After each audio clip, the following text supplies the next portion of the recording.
All right, we are now joined by two special guests. We have national college football writer for CBS Sports, Shehan Jeyarajah, and managing editor of Our Daily Bears and co-host of Between Two Bears, Matt Wilson. Fellas, thanks for jumping on. I'm Yeah, not thank going you so much for first. You go having me. first. I'm Okay, not. I'll go. I already You go went. first. You're too late now. Ah, damn. That's typical. What's going on, guys? Not much. Not How is much. I'm everybody just going? drinking water. Drinking water. Are we 150 episodes? I don't know That's how. I Well, don't know how. it's 150 with me and Joe. Like, there's probably a damn. few that I did that no one listened to. That still Yeah, counts? have y'all So heard the story of how I started doing this? I don't know that I have. So Matt literally Matt and I had never met in person. We mm-mm. had never spoken outside of Twitter replies. And he DM'd me and said, "I have a podcast no one listens to. Would you like to come on?" There it is. Yeah. What a salesman. Yeah. And I Well, was see, like, like you "Sure." you you under promise and over deliver. So that's how you do There you it. go. There you go.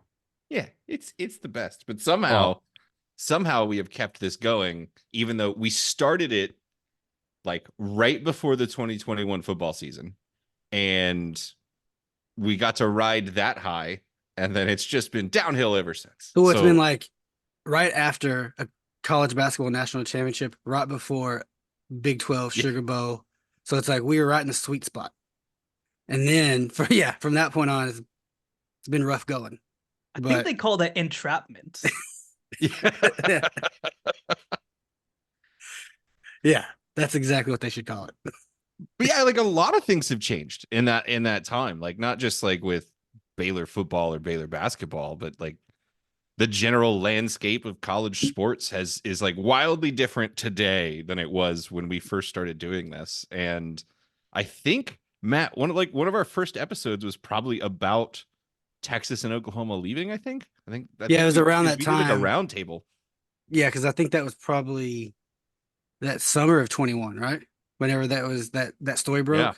So yeah, it was right after we started Yeah, it was in at the SEC summer. Media Days. Yeah. So like, yeah, we did that roundtable with a bunch of different folks. Philip and everyone jumped on, and we didn't know what was going to happen at that point. And now the Big 12 has added like 8 additional teams. So it's a completely different landscape. College football playoff has expanded, and I think we should start, since we have Shehan here, just talk about the Big 12 going into this brand new world, and really college football as a whole, as the massive shift that happened, that's really taken effect this season with all the changes and the Pac-12 basically going away. What are you looking forward to, or what is your outlook on this new landscape of college football? Well, I think there are pros and cons, certainly. The cons are pretty obvious. You lose geography, you lose a Pacific-based conference. I think that's really bad for the sport. It's concerning when you talk about interest long term. From the Big 12, you're losing Texas and Oklahoma, two historic rivals for a lot of schools. But there is a lot of good, I think, as well. You mentioned the expanded college football playoff. This is going to be an opportunity for new teams to have an opportunity to make the field, whether it is through auto bids. A Big 12 team is essentially guaranteed a spot every single year, whether it's through group of 5 representation in the playoff. And I think the other piece too is that we have such assumption that the top teams are completely unbeatable. And in the 14 playoff, that has largely been the case. But in some ways, when you look back at it, the way that the 14 playoff has worked has actually been antithetical to actually figuring that out. Because you just have to win one game and you're in the national title game. If you're Georgia, if you're Alabama, etc. What I'm most excited for with this new system, well, one is bringing back the incentive of conference championships. I think that that's a great thing for the sport. The fact that you get tangible reward for winning your conference, which to me is still like the first goal that you have as a football program. But the other piece that I like too is I go back to a team like you know let's say 2022 Alabama, which is a team that was great certainly, but was flawed at the same time. And they match up obviously with Kansas State in the Sugar Bowl and look great, but it's going to be powerful for the sport to see Alabama lose in the playoff, to see Ohio State lose in the playoff when they have a down year, to see Georgia lose.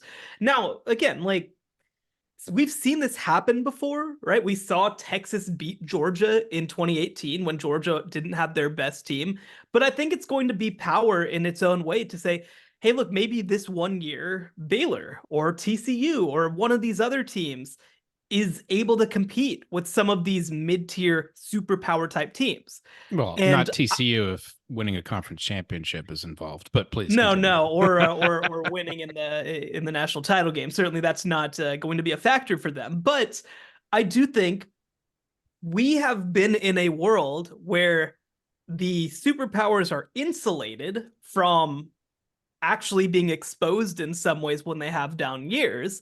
And now you're going to head into a playoff era. We see this with college basketball. It's a different sport. I don't want to make the comparison too much, but where, hey, the 1 seed isn't that good this year. And so they get upset by the 9 seed. And it kind of lets the sport know. It lets people know that, hey, this is a sport where at least on a good day, maybe you have a chance. Maybe, if you're a recruit and you're looking and you're watching the playoff and you see Ole Miss beat Ohio State in the second round, maybe you think just a little bit differently. Oh, okay, maybe I can go there and also have a successful career or also be able to play on a big stage. So I think that there will be a lot of fundamental shifts with the college football playoff and the way that works. I think certainly the anvil hanging over everyone's head, if you want to call it that, is the stratification financially of the sport, with the Big Ten and SEC formally getting more money from the playoff, getting so much more money than everybody else in television contracts. But it's not something you have to worry about day to day until that comes about. I wonder if this also, like, another positive that comes out of this is right now in the NIL era, I hear a lot of people talking about worry that there's going to be even more consolidation of like blue chip recruits at the standard power schools that we see today. That already kind of happens, but there's definitely worry that a Baylor, for example, or a TCU or a Texas Tech isn't going to be able to compete because they're just not going to be able to pay the money. But if you're a kid and say Alabama's already got quarterbacks on their roster and they don't have a spot for you, they're not offering you a scholarship, but Ole Miss is and TCU is, you might say, you know what, I'm going to go to TCU and play there because my path to the playoff is actually easier there, because they could go win the Big 12 much easier than an Ole Miss can go compete in the SEC West or whatever the pod that they're in is. So I'm interested to see the long-term impact on recruiting to this too, and to see if it actually kind of levels the playing field for maybe even some of the group of 5 schools that are well known and have great facilities, because their path to the playoff might actually be easier. And if you're a kid that wants to win more than anything else, maybe you go do that. So you get that shot like you're talking about. On your best day, you can go play Alabama in the playoff, and if you beat them, then you're glory forever. Not And I even think- win, just get playing time. I mean, Yeah, just get playing time for sure. why play quarterback behind an Alabama running back who's playing quarterback when you could go play somewhere else? I think that is all baked into Shehan's point, and you don't have the parity that you would want with the 12-team playoff without the roster parity that I think will eventually even out. But please continue. Well, and what I was going to say is, if you are a non-Power 2 program, I think what you have to do is you need to sit down and evaluate what your best pathway to building championship caliber teams is. Make a budget. And Yes, make a budget is definitely a big part of it. Prioritize the budget, use NIL for retention, I think is going to be a huge part of this, more than just trying to make some big swings. Like we've seen programs like maybe one up in Boulder, Colorado, try to take big swings and try to fix it that way, but that only goes so far when you kind of get one or two big time players as opposed to keeping folks around. The other piece that I'll mention though that I think is actually really significant is you have the ability to essentially catch players on the way down much easier than just winning one-on-one recruiting battles at a high school. So a great example of this is, I mean, Sawyer Robertson was a top 150 national recruit, right? Like he ended up picking Mississippi State. When he transfers, Baylor comes on in. And not only have they been able to keep him, they've been able to keep him even though he's projected to be the backup this year. So maybe in 2025, he's the starting quarterback. This is a type of player that would have been a huge recruiting win for Baylor if they had landed him out of high school. And it's just easier to do when he's going to a second school. And I think that when you look across the, Apu Ika is another great example of this, of course, coming from LSU. There's so many examples of players who just need a little bit of time and development to become great players. And I think that we're going to see, especially in the SEC, somewhat in the Big Ten as well, there will be no patience. There's going to be this idea that if you're not ready to play right away, or if you're not a transfer who's going to come in and help us right away, then get out. What are you doing here? The Big 12 and the ACC and whatever other program, those are our developmental leagues.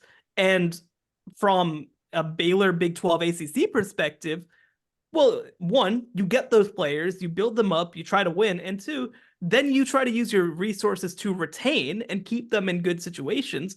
That's your pathway. You have the ability to gain access to a level of talent that you wouldn't have been able to before, just because there's going to be so much desire for instant gratification in the SEC, especially. I mean, if you're a Big 12 team, you better be taking advantage of it. Yeah, I think you're already seeing that because just look at the transfer portal since it opened yesterday. It's like you see a lot of those SEC, Texas players, are going into SEC or other players who are jumping in the portal because whatever the situation is, like you're talking about, like on the way down.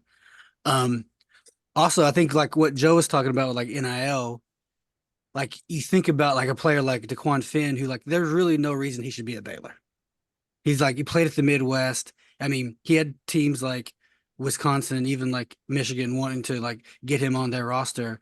And I think, from what we've heard, just rumors wise, like he got enough of an NIL incentive to move to like Waco, Texas to try to become the starting quarterback at Baylor. And you'll see a little bit of that evening out of the playing field with players like that as well, with NIL becoming just more and more of a big player within college athletics. What do you think about and this is a new topic, about the change with the transfer rule that was kind of like announced today, which is pretty much just a formality that it'll be ratified tomorrow with the immediate eligibility as long as you're in good standing academically? It was an attempt to not continue to get sued. That's the whole thing. That's all there is to it. Last year, they tried to enforce, of course, the 1 year sit out of Naquan Tomlin over.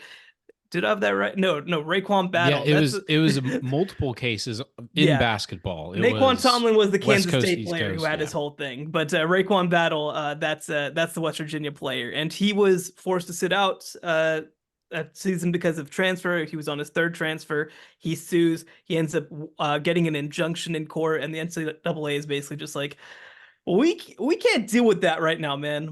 This is not something that we want or need on our plate right now. So that's all it is to me. I mean, I think, do I think it's a good thing? I mean, there's a lot of things that it's almost hard to ask, is it a good or a bad thing? Because it just is reality, right? Like I think ultimately we are in a period of, people use the words the Wild West, and there's a lot of truth to that. There's no rules, there's no guidelines, there's no precedent at this point. And I do think, like the Wild West, eventually rules will come through some means, whether it's through the NCAA, through Congress, through the playoff, one of these things. But, for right now, I think it's kind of like again, it's the Wild West, and I think that it makes sense for any players on campus right now to try to take their fill.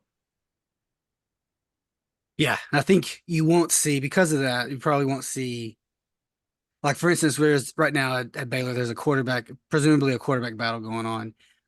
I'd firmly believe you're not going to see a quarterback named Well, after let's spring. hold on. Time out. Quarterback battle. This is marketing. Spring ball is just storytelling.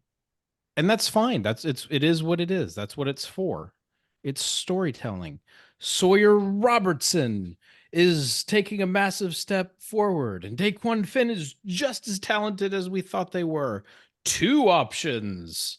And also, I've already forgotten the Northern Arizona kid's name, who I love a RJ lot. RJ Martinez. Martinez. I think he's awesome, by the way. I think he's I would love to see him play football.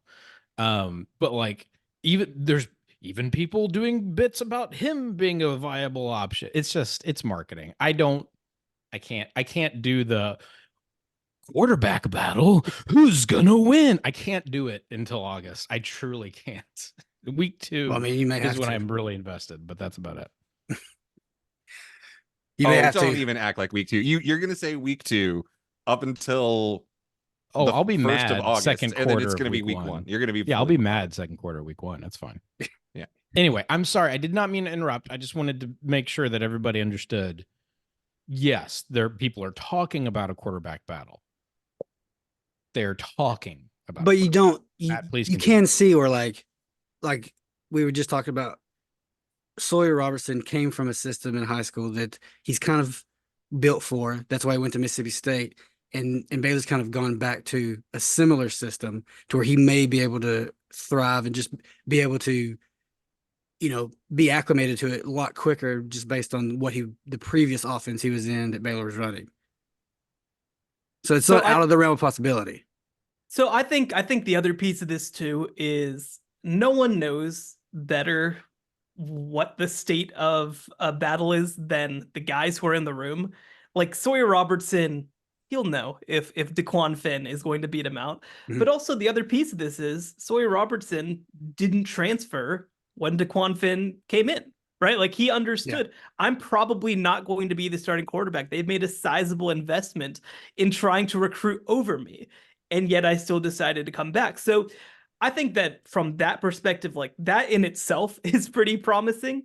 And I think the other piece though too is like Sawyer should be the future of the room one way or another. Like I think, like you said, I obviously, Adam Schobel's coming in. We'll see whether they go back to the portal. Obviously, we'll see whether they can long-term keep Adam Schobel too. He's getting come after a whole lot. But I think that certainly you want to hear positive stuff about him, but the reality is, unless there is as definitive of a case as like Blake Shapen winning the job out of camp over Gary Bohannon, like it's still very early. And it's worth remembering too, there's a new offensive staff, there's a new quarterbacks coach. So I don't even know that they know exactly what they want from these guys.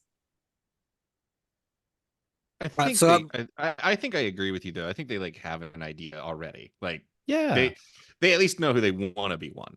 And then I guess it's not out of the realm of possibility for somebody to come and take that. But that's so like the year after Nick Florence got his first season of starting, the year that Robert Griffin tore his ACL, right? Nick looked pretty good. And the following fall, I had English with Cyril Richardson, who played line at Baylor, and he sat right behind me. And the season hadn't quite started yet, and there was the same kind of conversations that were going on back then. It was just like, hey guys, maybe Nick Florence is actually the right quarterback for Baylor and not Robert Griffin. And I asked Cyril Richardson in class, I said, is it going to be Griffin or Florence? Like, is there anything like to this? He didn't respond. He just gave me like a face that was just like, like it was like the most like, are you serious? I can imagine Cyril making right that kind of face. Yes. He just goes, yes. Rob. Yeah. Like, and it was just it's the like the guys that are on the team know. Like they're there every day in practice for sure. I'm just imagining back now to to the different history of Baylor. For some reason, we had Nick Florenson instead of Griffin after that injury. Fun fact: Nick's family wore "Go with the Flow" shirts when they went to the games. Spelled FLO, of course, no W. Oh, yeah, okay. I think that the real obviously the real what if Nick Florence had been able to be a quarterback of that 2013 team because the red shirt rule would have been different back Oh, then. if he had gotten the extra Yeah. year. If he had Yeah. gotten the extra year. Oh man. Now again, they won 2 Big 12 titles. I don't want to like overstate, but Nick was so good, man. Nick was real good. Dude, he was. Yeah. Yeah, he was. I love me some Bryce Petty. Don't get me wrong. Bryce Petty has a special place in my heart, mostly because of those Big 12 titles. But I'll tell you yeah, what it would have though, been interesting. was 2013 the year that Bryce Purdy like tripped going into the end zone at Dude. Oklahoma State? The second time today I've had to listen about this thing because the shutdown fullcast went into this in detail, and I listened to that first thing. I'm just this saying, morning. like Nick Flores doesn't trip. That's all I'm saying. I'm putting the kibosh on this conversation. We're not talking about the turf monster. We're moving on to something else. Yeah, no Stillwater or Lubbock at night talk. All right, so I'm gonna steal a bit So, from the. I want to steal a bit go from for the from Split Zone Duo. They were talking about, I guess, a couple episodes back about the like coaches on the hot seat and who would be the first coach fired. And they had kind of like a list of coaches. So Shehan, who do you think is the first coach that's going to get fired in this new landscape? Can't believe you're asking me this on a Baylor podcast. Do you really want to hear the answer to this question? No, I don't Yes. actually think. I don't actually think it's Well, going they to didn't be. talk about Dave. I mean, they listed Dave Aranda. He's like, oh, and he didn't even come up in the conversation. Yeah. I think that if he's let go, it's going to be after the season, just to like go ahead and get that out there. But I think that when you talk about first coach fired, I mean, what is going on in Arkansas, man? What is going on over there? That's a I wild. kind of That's a wild like whole like scenario. it's just it just feels all bad right now. And you bring in Bobby Petrino to come run your offense. They bring a transfer from Boise State, who I think Taylor Green's pretty good, but he's worse than KJ Jefferson, certainly. They bring in Jaquindon Jackson, who's pretty good, but is also probably worse than Rocket Sanders at running back. Like, I just don't know what the plan is here. And the other part that you have to hate about this is if you're Arkansas, they have multiple games where you just feel real bad if you lose them. Oklahoma State in week 2, I think that if they go on the road and lose to Oklahoma State, they feel pretty bad. I expect them to do it. They go to Auburn in week 4, and Auburn is like, I think that that's like a game where if they lose that game and it doesn't look good, that might be it. Because you could be staring down the barrel of 2-4 heading into the bye week, and that might just be the whole thing. I just don't know. I mean, I'm not saying that he should have been fired last year, but like, I just don't really know what he can even do. Like, what is a successful season for Sam Pittman at this point? I mean, I guess it's probably making a bowl, which feels like an almost impossible thing to do with the schedule that they have. So I don't know. I feel real bad about it. They end the year 2 versus Texas. Louisiana Tech, which they should win in at Missouri, and not if, but when they go 1-2 in those last 3 games, like, it's just gonna feel real bad, man. It's just gonna feel real bad. So Sam Pittman is my answer for first coach fired. That would give him time to go star in like a Tommy Boy remake as Tommy Callahan's dad. He could be a ringer for Brian Dennehy to replace if we remade that movie. That's what I can't. That's the only thing I think about when I see Pittman. You made all great points about Sam Pittman. The question is, we are at a turning point for Arkansas. We don't know if they want to be a football school or, with their newest hire, a basketball school. Oh God, please give me like the 2.0 Calipari version of Pittman. Calipari arguing with his football coach. We need a bare knuckle boxing match between the two, is what I'm trying to say.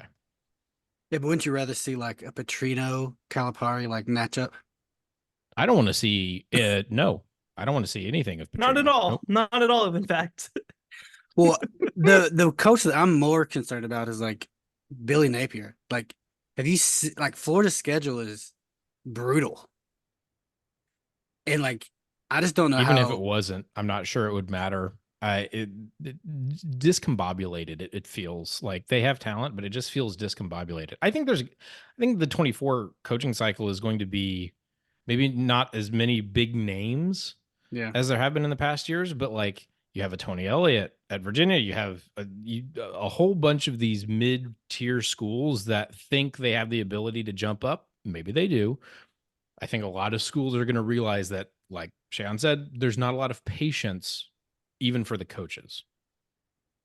Yeah, and I think Napier certainly is somebody that I'm keeping a very close eye on. The trump card that he has in the short term is that he has the ability to throw in DJ Lagway. Like Yeah. he has one get out of jail free card. And I think, again, you look at when they're buys, it's African. Oh God, it's heading into Georgia. That's not good. Yeah. That's not what you're going to throw. I was waiting for you to. I was schedule. hoping you'd bring up the schedule.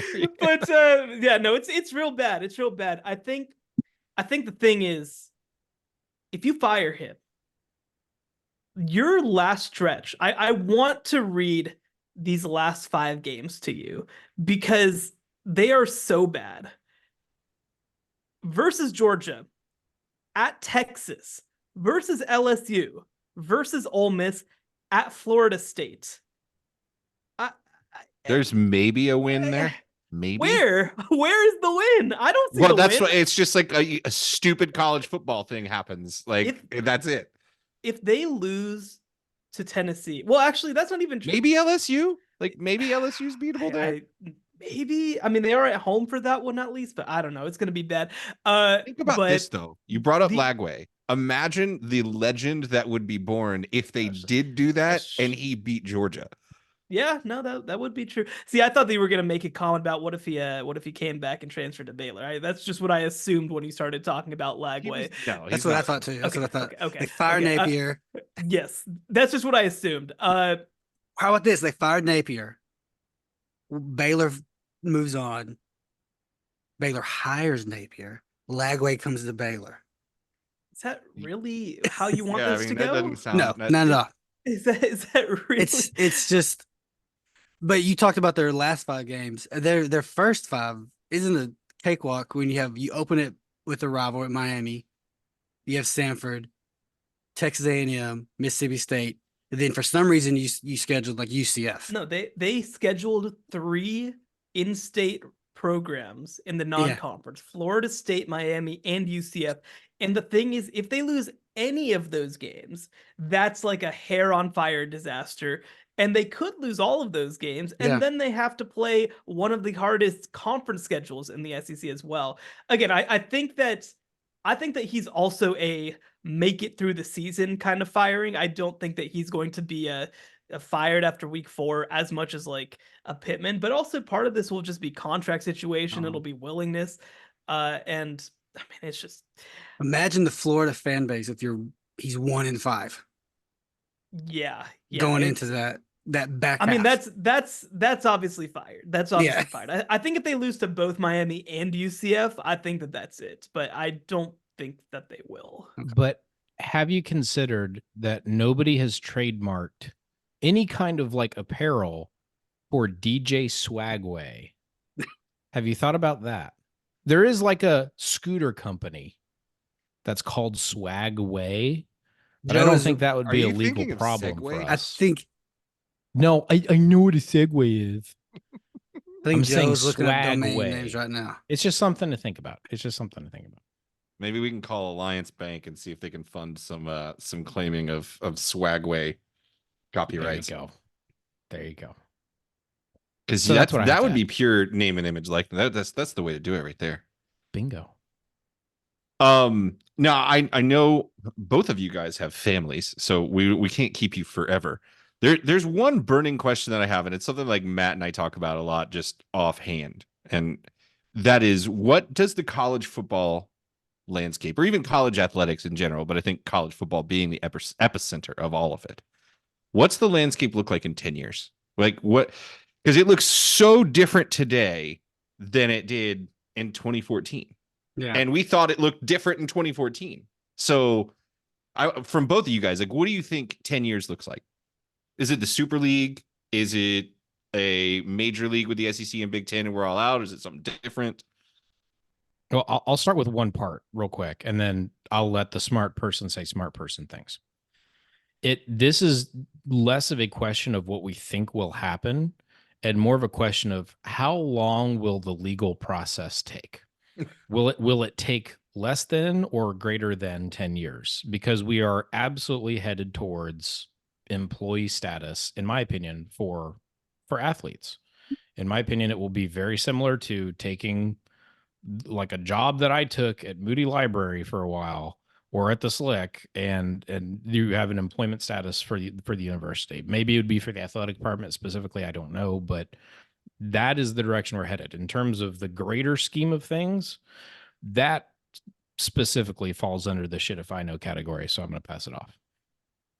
Yeah, well, I think part of this is a lot of this is in the hands of ESPN, because ESPN, I believe, has an out of their ACC deal in 2027, I believe it is. And if they choose to take that, then sort of all bets are kind of off.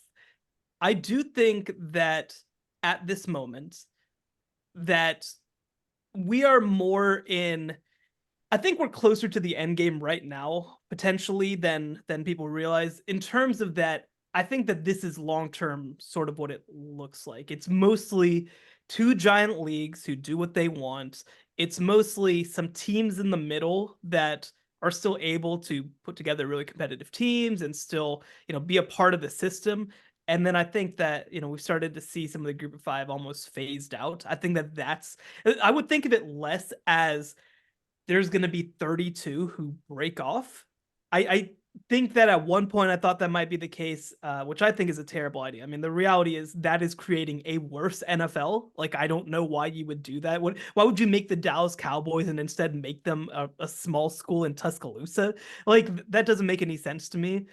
But I think that long term, it's going to be more about stratification. Think about it again, like something like the Premier League, where there are 6 teams that everybody acknowledges are just different, and everybody else is kind of competing for nice stuff in the middle.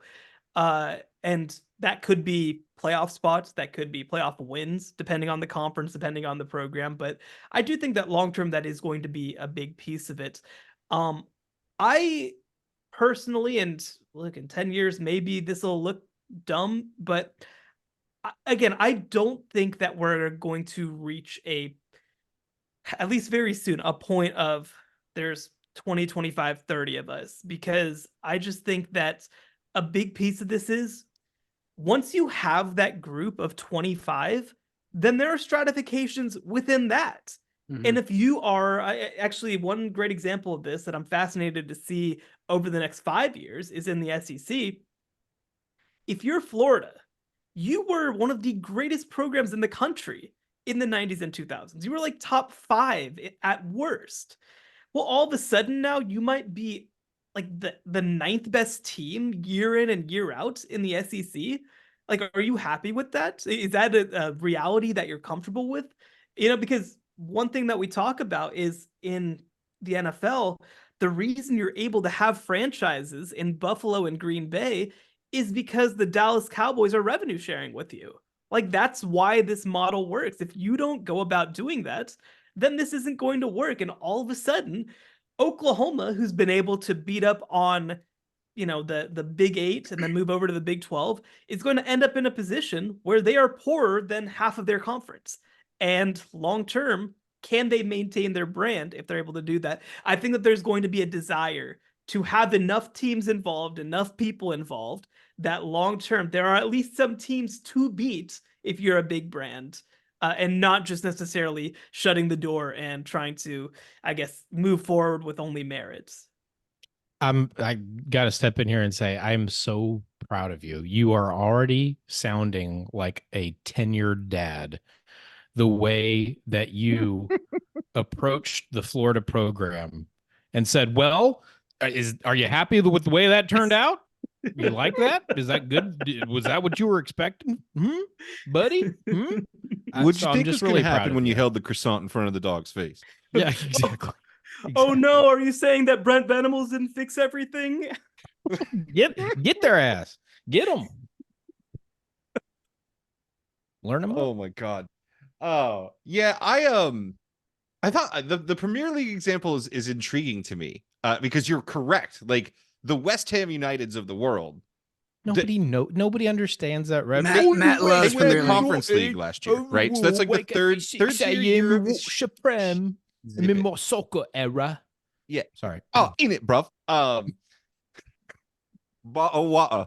But you know, like West Ham, for example, they finished sixth. They're crazy stoked. Like they're like, oh my God, we're top half of the table, right? The difference though is that they still get to play. Like they're in London. They still get to play Chelsea, Tottenham, and Arsenal every year.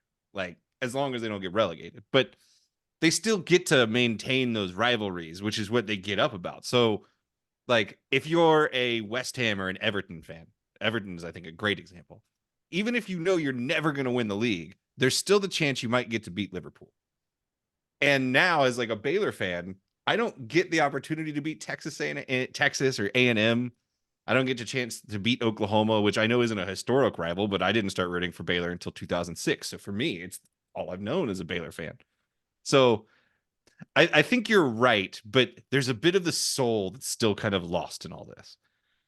Yeah, I think that that's definitely the case. And I mean, look, for me, I said through this whole thing back in 2021, granted, I don't fully just have like the fan hat on. I can acknowledge that I'm not talking like the, maybe average Baylor fan, but like to me, the most important thing to Baylor was like, just be in a league with TCU. Like you're not going to win the national championship. That's not really the point of this, but like Right. play TCU, play Texas Tech, like Oklahoma State, obviously a school that's been around for a while. Houston coming back, I think that part is at least a positive in a lot of ways. So I definitely agree with you, and this is going to be an aspect. I think that less on the southern front, more on the western front, right, where you have all of a sudden all these schools. Utah isn't going to be playing in the Pac-12. Arizona schools aren't going to be playing in the Pac-12.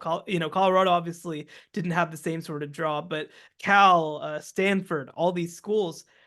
I mean, I think that's going to be an existential issue, absolutely, for this sport. And I'll be curious. What are you talking about? USC Rutgers is one of the most storied rivalries in the history of college football.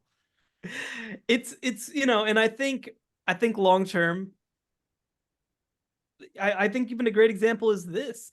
TCU and SMU played every year, but it even impacts it if these are not peer programs the same way, because Oregon State and Oregon, they're still going to play. Washington and Washington State, they're still going to play. But you're talking about one in, not immediately, but down the road is going to be making $75 million a year in television earnings, and one's going to be making like $3 million.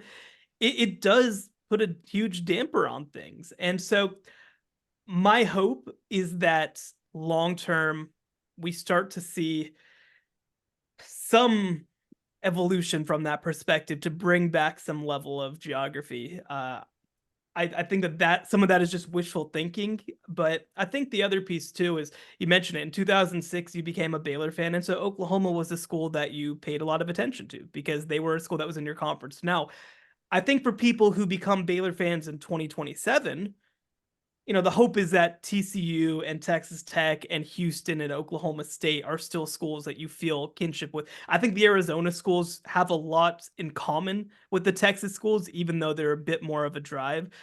So, I mean, that's the hope. I think that the southern schools, I think, have done it a little bit better than the northern schools, but that is ultimately the hope, is that they're able to build sort of these long-term relationships at least. Matt, before we let you guys go, this is also a 10-year question. How many national championships does Baylor have in basketball and football in 10 years? 10 years.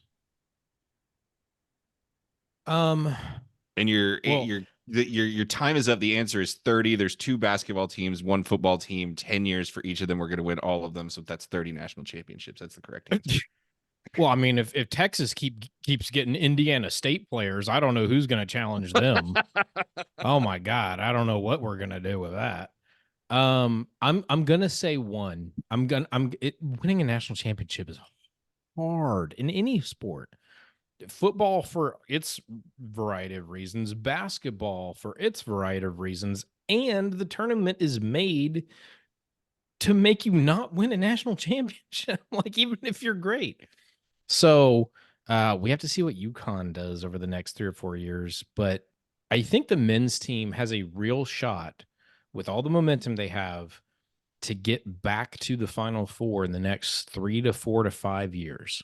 I would put my money on the men's program to do that. The women's program, dog, I'm not betting against South Carolina until she retires, bro. I can't do it. She's amazing. Dawn Staley, that is. So I'm gonna say 1, and we should be thrilled with that, by the way. Yeah, I mean, I'm Thrilled. thrilled with the ones that I've seen. So Hell yeah. Yeah. Super fun. yeah, you will not. My friends and I, my close friends, we have what we call the 5-year rule when it comes to our sports teams. And if any one of our sports teams wins a championship, it's 5 years before you're allowed to complain about it to anybody. So I am still under that wing with Baylor men's basketball. I'm not allowed to complain about it. No, I think I would also have said 1. That's the answer that I kind of had in my head as well. I think that I would say that it's most likely maybe 70-30 to be men's basketball. I'm a big Nikki Collin fan. I do want to Same. see the jump though. Like I need to see the Final Four. I need to see like that level before I'm comfortable saying that I expect them to win one. This is a program that obviously has the ability to do it, so I'd love to kind of see that come to fruition. My like sort of little conspiracy theory is 2026 Baylor basketball. I think that you have we'll obviously see if these players will route, but you'll have a senior Langston Love, you'll have a senior Josh Ojamuna, you'll have a second year Jason Asamoah. Like you have a second Probably year, a second year Rob Wright. Probably. Yeah, Rob Wright, a third year Miro Little.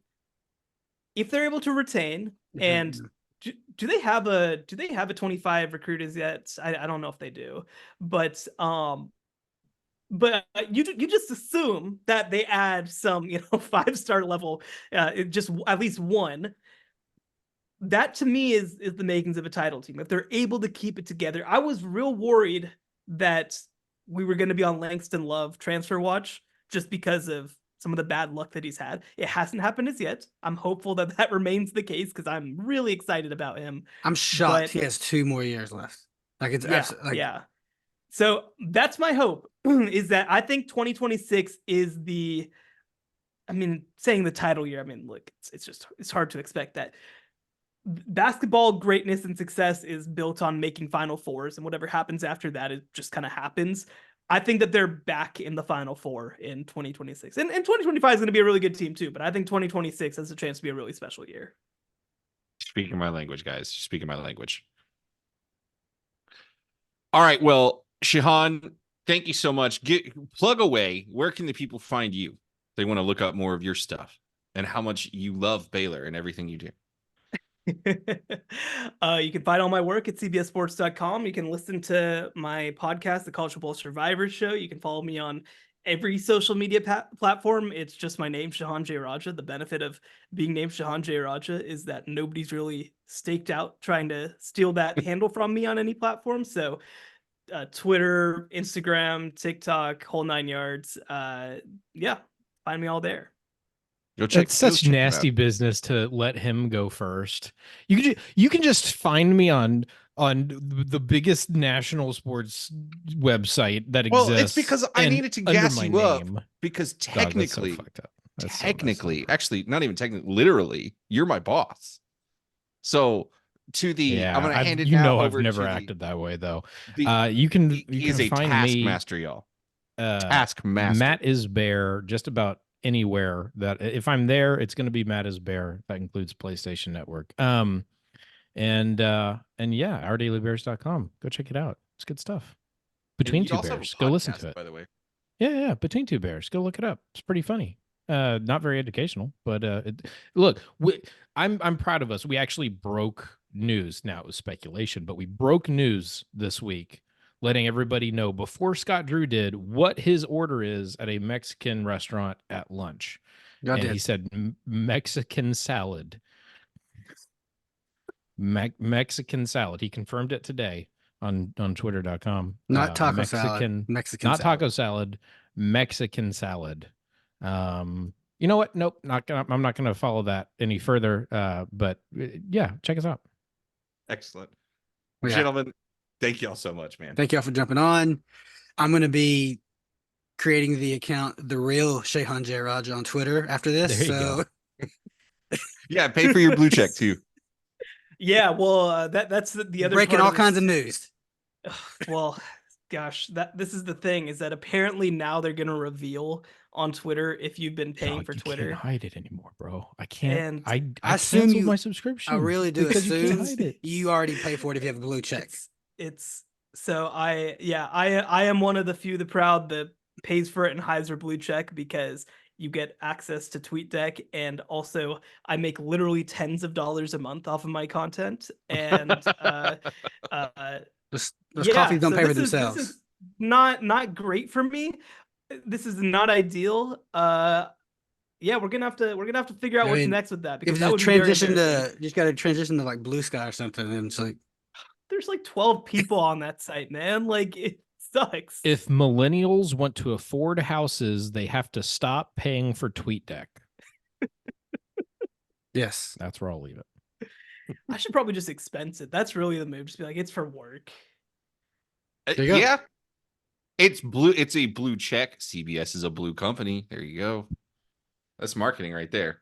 Right here. Tell them to call me for more ideas. all right, guys. Appreciate you coming on. It was fun, and we look forward to like what college football and I guess what Baylor has in store for it in 2024.